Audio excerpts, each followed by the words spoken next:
Good morning student, my self Shweta Srivastava from कॉस्मेट girls college.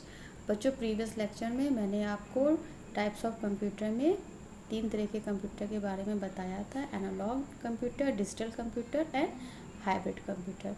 आज का हमारा टॉपिक है layout of a digital computer, जो कि 3 पार्ट में डिवाइड होते हैं। First input unit, second centre processing unit and third output unit.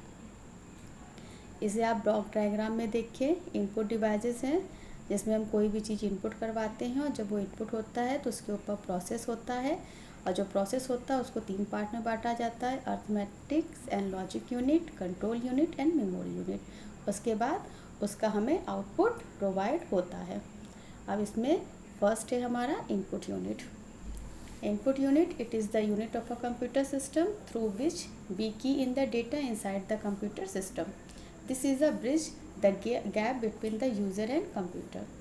User communicate with the computer system with the help of these device only. Example, keyboard is the most commonly used input device in digital computer. Computer system में input unit के through हम किसी भी data को input करवाते हैं। Input unit में user और कंप्यूटर के बीच में ब्रिज का काम करता है, क्योंकि इसी के द्वारा यूज़र कंप्यूटर सिस्टम से कम्युनिकेट करता है। एग्जाम्पल में कीबोर्ड आपका दिया है। कीबोर्ड एक कॉमनली इनपुट डिवाइस है जिसके द्वारा कंप्यूटर में किसी भी डेटा को बहुत आसानी से इनपुट करवाया जाता है। Second, centre processing unit. This is the main and active computer in the computer system. This unit of digital computer system comprises of various subunits which are responsible actual processing inside the computer system.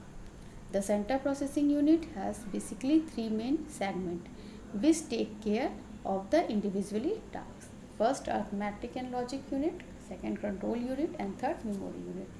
CPU यानी centre processing unit. Centre processing unit, इसे processor या micro processor भी कहते हैं। यह electronic microchip है जो data को इंफॉर्मेशन में बदलते हुए प्रोसेस करता है। इसे कंप्यूटर का ब्रेन भी कहा जाता है। ये कंप्यूटर के सभी कार्यों को कंट्रोल करता है।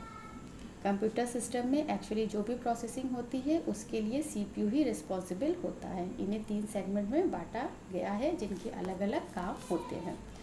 फर्स्ट है आपका इसमें arithmetic and logic unit. This segment of CPU responsible for all sorts of mathematical, logical and textual processing. In other words, we can say that this unit of a CPU is actually performing the entire processing inside the computer system. Arithmetic and logic unit.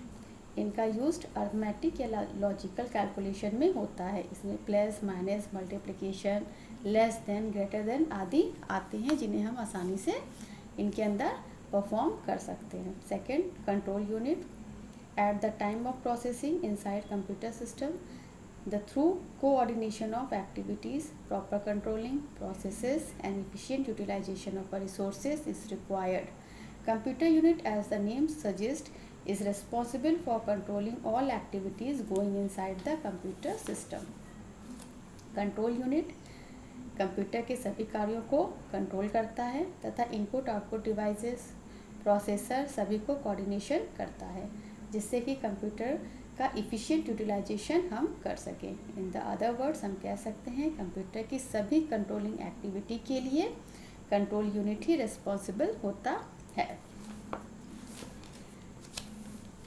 Memory unit.